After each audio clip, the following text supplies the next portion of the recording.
నమస్తే. Welcome to CM today. నేను సహస్ర. ఆంధ్రప్రదేశ్ రాష్ట్రంలో మంత్రి నారా లోకేష్ ఎన్నికలకు ముందు యువగళం పాదయాత్రలో ఇచ్చిన హామీలను ఒక్కొక్కటిగా నెరవేరుస్తున్నారు. ఎన్నికలకు ముందు ప్రజల సమస్యలను తెలుసుకోవడానికి యువగళం పాదయాత్ర పేరుతో పాదయాత్ర చేసిన చంద్రబాబు తనయుడు నారా లోకేష్ అప్పుడు రాష్ట్రంలో వివిధ ప్రాంతాలలో పర్యటించి ప్రజల సమస్యలను నేరుగా తెలుసుకున్నారు.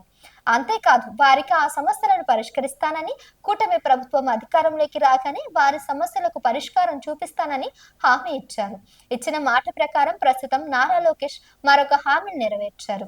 కర్నూలులోని అశోక్ నగర్ నగర పాలక సంస్థ పంప్ హౌస్ ప్రాంతంలో 4 దశాబ్దాలుగా నివాసం ఉంటున్న 150 మంది గూడెం కొట్టాల నిరుపేదలకు శాశ్వత గృహ పట్టాలను పంపిణీ చేయించారు నారా లోకేష్. గూడెం కొట్టాల ప్రాంతంలో చాలా కాలంగా నిరుపేద ప్రజలు పూరి గుడిసెలు నివసిస్తున్నారు. ఈ ప్రజలు శాశ్వత పట్టాల కోసం చాలా సంవత్సరాలుగా ప్రజా ప్రతినిధుల చుట్టూ తిరుగుతూ ఉన్నారు.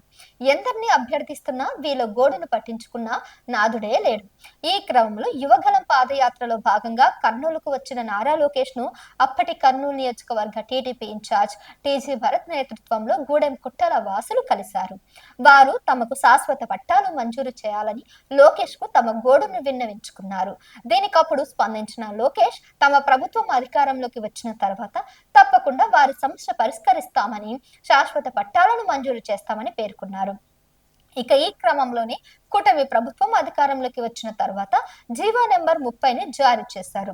150 మంది నిరుపేదలకు శాశ్వత ఇంటి పట్టాల పంపిణీ.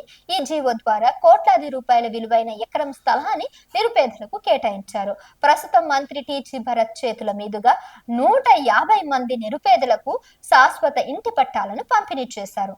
దీంతో నారా లోకేష్ తాను ఇచ్చిన మరో హామీని నిలబెట్టుకున్నట్టు కూడా అయింది.